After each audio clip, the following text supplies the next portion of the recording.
in the body of the organization, but not from, it's from top for the down. Okay, so as much as this culture is healthy, not poison, not good culture, as much as we are as a safety professional, we could achieve our goals. First thing,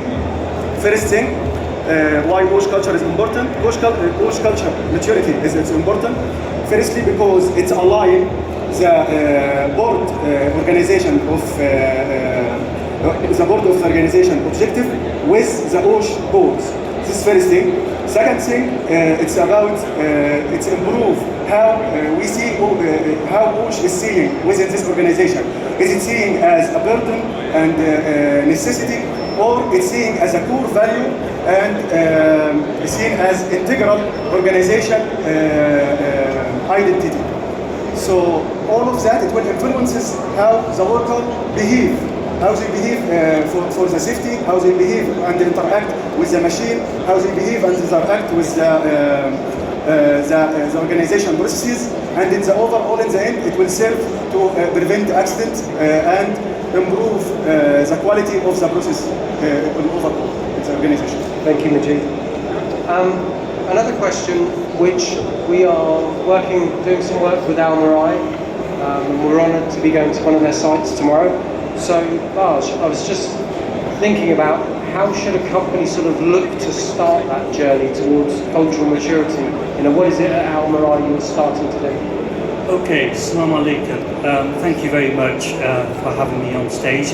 I think the first and foremost is to understand what is a safety culture.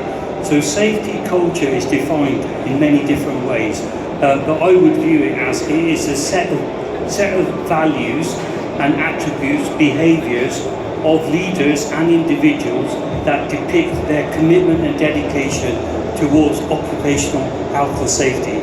So I think one of the key things that we need to understand in any organisation is health and safety should receive the same strategic importance as any other function in that organisation. So, for example, HR, finance, logistics, manufacturing, operations, food safety, quality, health and safety should receive the same strategic importance as any other business in terms of departments. So in terms of measuring safety culture, there's many different models that are around that we can use to measure. I normally refer to the Kiel Centre. The Kiel study was done in 1999, and they have 5 levels of maturity. So level 1 is where you're reactive, you've got nothing in place. And level 5 is where you're proactive and you're fighting complacency. So I would say many organisations, we need to measure where you are on that maturity index, and there's many different ways you can do that. We're working with a company in the UK, and we're also doing some work with IOSH. Now IOSH have a maturity index as well, which I'm sure Charlie will talk about, so I won't say what that is, he'll tell us what that is. But basically what we do is we ask a set of questions to leaders, managers and shop floor workers.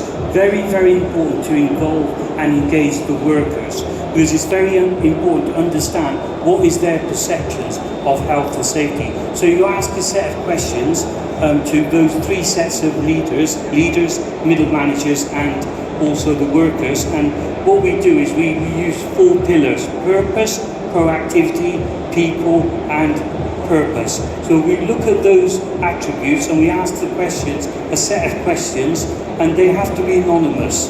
The reason that they have to be anonymous is because people should not be reprimanded for being open and honest. And part of the safety culture is instilling trust and mutual trust and transparency and consistency. So I would say in order to find out where you are on the maturity index, it's very important for all organisations to actually figure out where they are on that maturity index. I don't believe anybody is at level 5. First of all, it's very hard to get to level 5, where you're fighting complacency, and then to stay there is very, very difficult as well. So I would say in Al Mirai, we're probably about midway, and I think you have to acknowledge that you're not perfect. No organisation is perfect, and there's so much to learn. Thank you, Bart.